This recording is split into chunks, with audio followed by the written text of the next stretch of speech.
Becoming a techno wizard, and today we are continuing our series on my newsletter, A New Story of Humanity, and how hierarchy is at the source of many of our problems. So today we're going to continue with this section. Last week we left off, and yes, I'm looking very, very silly with my freaking broken headphones. But last time we talked about what did you talk about? Oh yeah, inequality starts at home, and the various ways in which how we deem the nuclear family and things like that at home has a huge kind of um, ripple effect on what kinds of hierarchy we accept in society. And this is a for today, being a little Easter Monday or whatever. Um, the importance of being pro-social. What does it mean to be pro-social? So let's get into it. Here we go. Getting back to our evolution, it's important to note how we got here in the first place. By realizing our origins, we can more clearly see that this was not some positive progress, but an adaptation that led us down the path of a parasitic mentality as opposed to a sympathetic, mutually beneficial one. Our local maxima is very similar to that of a parasite or male dominated chimpanzee species, as opposed to the high minded, consciousness driven, civilized society that we think ourselves within. What is Politics in St. Andrew have some great videos that show how egalitarianism declined in the shift from matrilocal to patrilocal societies. Basically, matrilocal, not matriarchal, mind you, societies are ones where mothers and wives stay with their side of the family, while in patrilocal ones, the wife goes to live with the husband's family. This seems like a fairly innocuous thing today, but think about what that means in terms of ancient times. In a world where no one has a monopoly on violence, you need incentives against violence to ensure it doesn't become a good strategy. You need reverse dominance tactics to dissuade from getting their way, through violence. In a matrilocal society, physically weaker women had little to no fear of being struck or taken by aggressive men. Furthermore, children would be raised by the entire community. This environment was inherently easier to establish and maintain equality and freedom. Excuse me. And before I go on, this is a short section, so I'll do a little bit of director's cut. I know people are going to be like, "Oh, so doesn't that mean that the fact that we have a monopoly on violence today is a good thing?" No, it does not, because right, that means that the people that have that monopoly on violence, the police and the state, get to abuse it, right? To the disservice of all of us. This is why you have so many cases of police brutality, so many cases of the U.S. government doing really shady stuff, constantly infringing on our rights and our freedoms and things like that.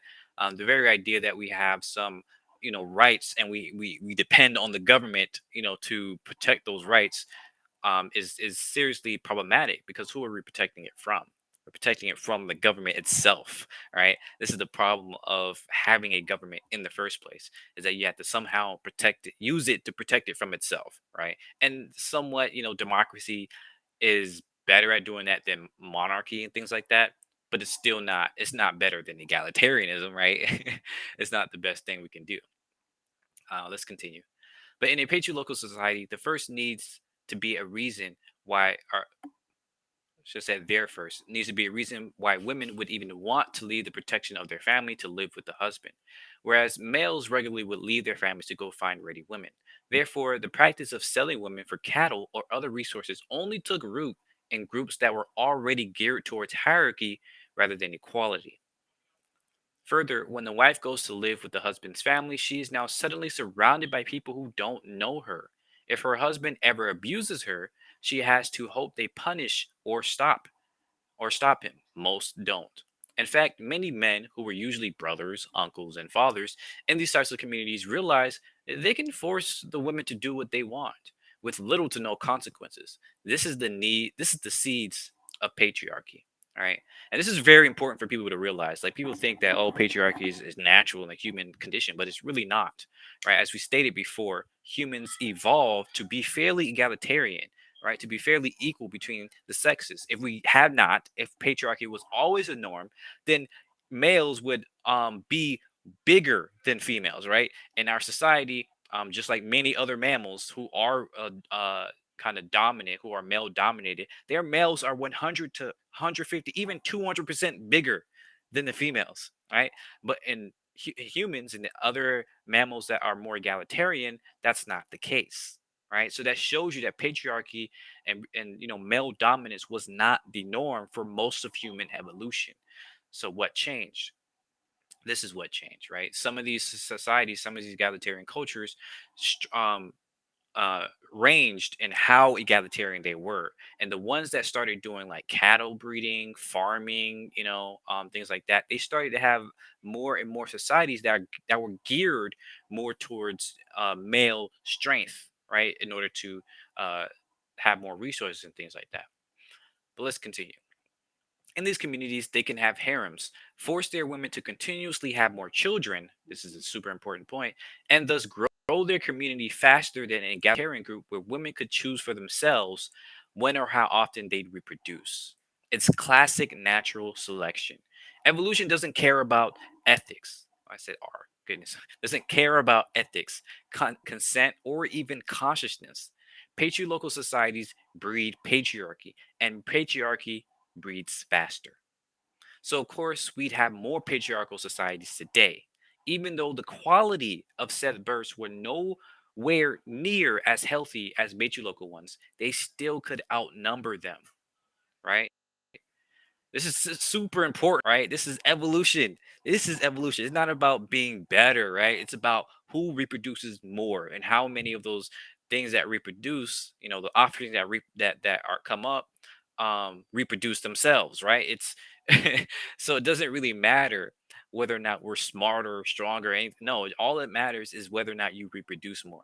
And unfortunately, in these patrilocal places where they can have women, popping out 5, 6 kids, every 2 to 3 years, which is ridiculous, but they can do it, right? And so that town would be exponentially bigger than the hunter gatherer or egalitarian cultures where they only had one child every 2 years at least, or rather at the most, they would have, one child every they would plan their children, right? So they would have, sometimes it was even every 4 years or so. Like they would make sure they could spend enough time with each child, and so they grew slower, um, and more sustainably. But that's not that doesn't matter in terms of evolution.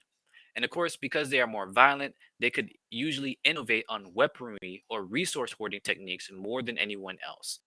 This is another good point, right? Today, we even find civilization by the ability to use complex tasks like resource hoarding, but that's not a complex task. At least it's not more complex than people who use various reverse dominance tactics and social skills in order to establish an egalitarian culture, right?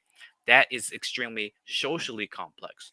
But these places who were more violent, right, they were able to establish a I guess you can call it complex aggressive technology, right? Technology specifically for the purpose of abuse and exploitation.